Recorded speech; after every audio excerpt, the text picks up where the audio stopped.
Michael is a Cinnamon High School graduate and also a graduate of LSU. It's all yours, Mike. Thank you.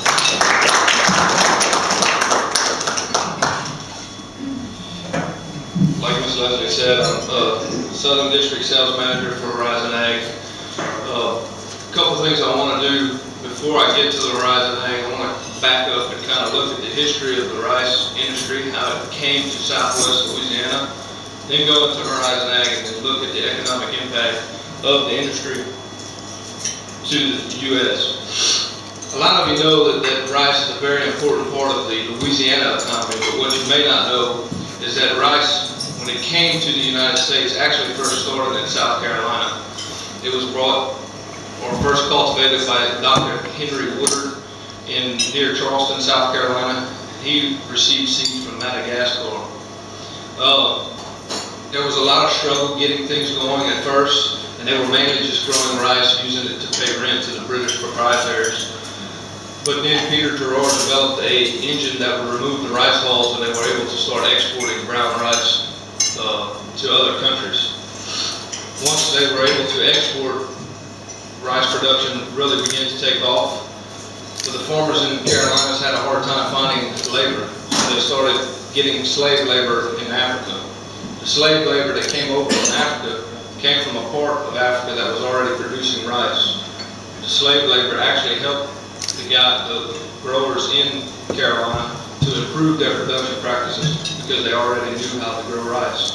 And it really took off. In 1714, they were exporting about 400,000 pounds of rice a year, so they had to come up with a way of measuring and weighing the rice that they were shipping so they could get paid for it.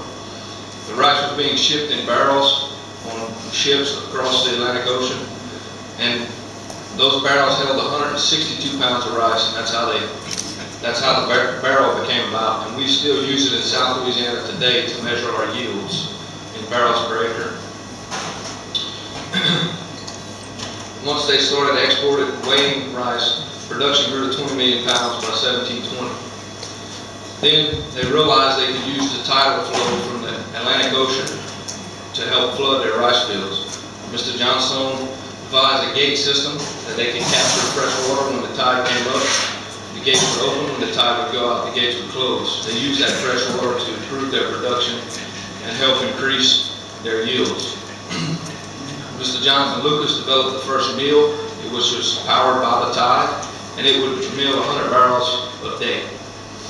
In 1780, after the mill and the use of water, production grew to 8 million pounds a year and really took off in the Carolinas. However, a little bit of the production moved along the Mississippi River because of the introduction of steam-powered engines. They were able to pump water out of the Mississippi River over the levees into the fields.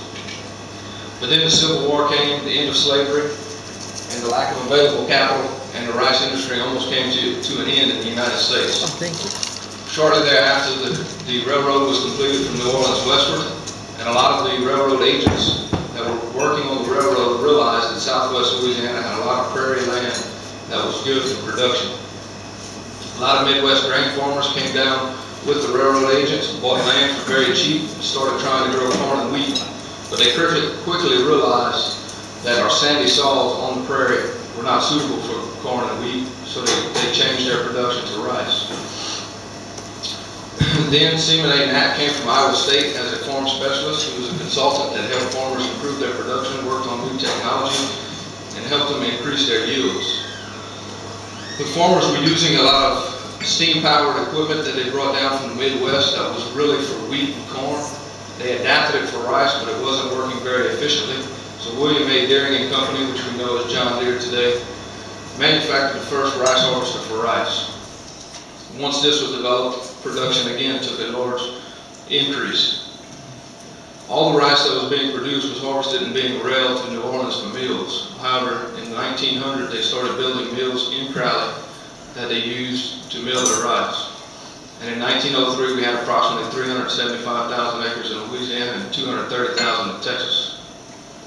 Then Solomon Wright developed the first U.S. variety called Blue Rose. And the Wright family is still in Crowley today. Just south of Crowley, they have the Wright enrichment plant, which they're still carrying on their family legacy. And In 1909, the rice experiment station was developed, and which is really the backbone of our industry. It helps us produce the rice we're able to produce today. And in 2010, we had 3.6 million acres in the United States, mainly produced in Arkansas, Louisiana, Texas, Mississippi, and Missouri. Looking at a few pictures that go back, you can see how they used to plant in the old days, how we do it today, a lot more efficient, a lot faster. How they used to harvest in the old days, how we harvest today. Some of the water pumps that they used to use. These were the first harvesters brought over that were really for wheat, called a twin binder harvester. Once William A. Deering developed the rice harvester, they were able to do away with this. Moving on to what I actually do, Horizon Ag. Many of you may not know, but red rice was an extremely bad, I guess, a weed problem in rice, which we had no control. We had to use cultural practices such as what we call water leveling or pinpoint flooding to control this. But in 1990, Dr. Tim Krogan, who worked for the LSU Ag Center Rice Research Station, isolated a single gene that was resistant to a chemical that red rice was not resistant to. American Cyanamid was the company that owned this technology. So American Cyanamid and LSU were working on a deal, but BASF came in and bought American Cyanamid, so the agreement became between BASF and LSU.